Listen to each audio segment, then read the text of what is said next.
In this insightful conversation between Mel Robbins and Dr. Mariel Buqué, they explore the enduring impacts of generational pain, the process of breaking harmful family cycles, and the profound journey of healing oneself emotionally and neurologically. Dr. Buqué emphasizes personal responsibility in healing, the complexities of family dynamics, especially among siblings and eldest daughters, and offers practical strategies for nervous system regulation and emotional literacy. The discussion sheds light on how trauma manifests differently across genders, the importance of compassion for imperfect parents, and the critical first steps towards transformation. Dr. Buqué opens by highlighting how individuals often carry the accumulated emotional wounds of preceding generations, which can make their own feelings overwhelming and healing seem unattainable. However, she assures listeners that despite this weight, there is always an opportunity to create a new, healthier legacy. Breaking free requires courage and conscious choice, starting with acknowledging these inherited pains and the desire to heal. A key message is that no one has a perfect parent, nor can perfect parenting exist. Parents before us were often unaware of their wounds or the impact of their behaviors and simply did the best they could with the resources available to them. Recognizing this humanity in our parents shifts our perspective, allowing us to grieve what was lacking without demonizing them. This understanding is essential in breaking generational cycles without being trapped by resentment. Dr. Buqué explains that siblings experience family life differently due to birth order, gender roles, and other factors, meaning no two siblings share the exact same childhood landscape. For example, eldest daughters often become parentified children, taking on caregiving and responsibility prematurely, which leads to deep emotional wounds.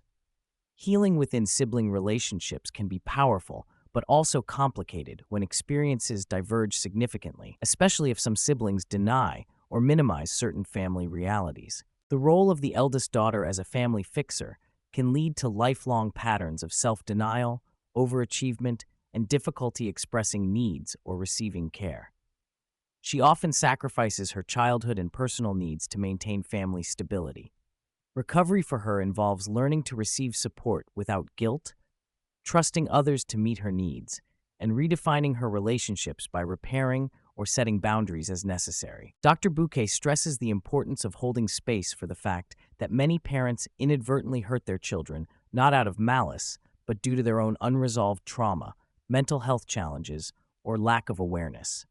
This compassion allows us to see our parents fully, flawed, human, and limited, without excusing harmful behavior, but with a clearer, less reactive lens. It also guides decisions about boundaries and engagement based on realistic expectations. Growing up in families affected by addiction, emotional immaturity, or neglect often forces children into hypervigilance and caretaking roles, limiting their ability to rest or process emotions healthily. This trauma manifests in adulthood as chronic exhaustion, mental fog, and difficulties with presence and self-care. Understanding this pattern explains why such individuals often struggle with overfunctioning and offers a path toward nervous system regulation. Cultural conditioning shapes how men and women process and express trauma differently. Women are more prone to internalizing pain and emotional suppression, sometimes developing autoimmune conditions as a physiological response. Men tend to externalize through anger or withdrawal, but often suffer quietly due to societal stigmas against emotional expression. Dr. Buqué emphasizes the need for more inclusive healing spaces that encourage men to engage with their emotions safely. The foundational act in breaking familial trauma is honest acknowledgement, naming the truths one has long buried, whether abuse, neglect, or emotional pain. This requires bringing family secrets into the light, at least internally, and validating one's experience without relying on others' acknowledgement, which may never come.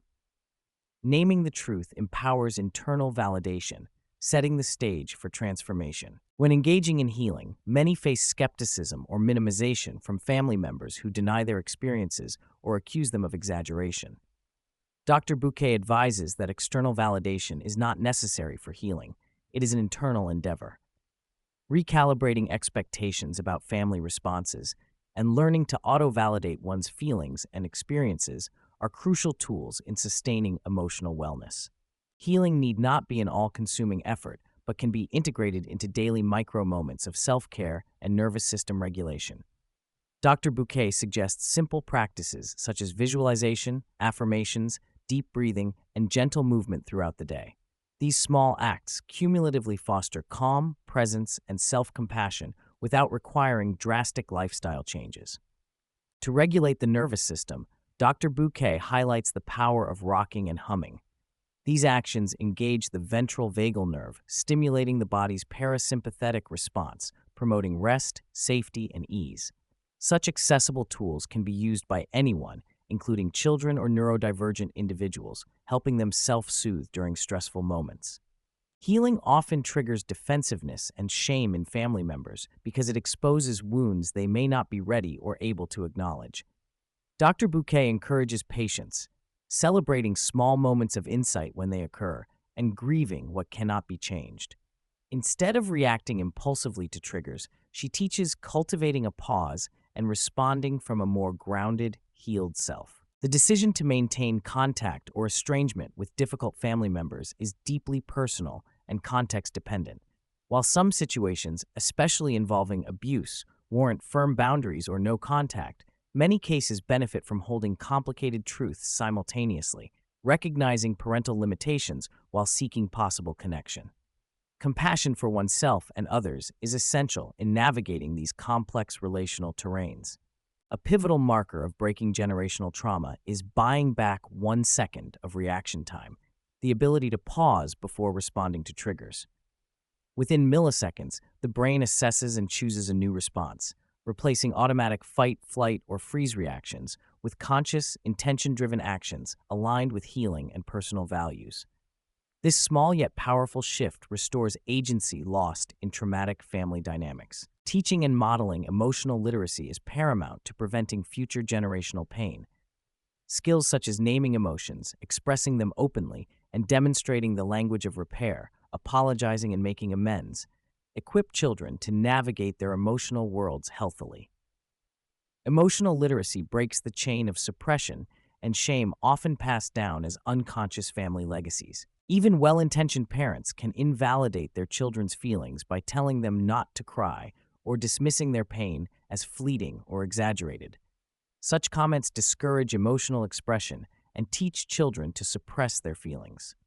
Dr. Buqué advocates for open-ended questions and curiosity, asking children how they feel and how they can be supported as a more validating approach. Healing is described as a daily commitment to choose transformation despite setbacks or backslides. It is a continual process of returning to oneself, recalibrating responses, and nurturing self-compassion.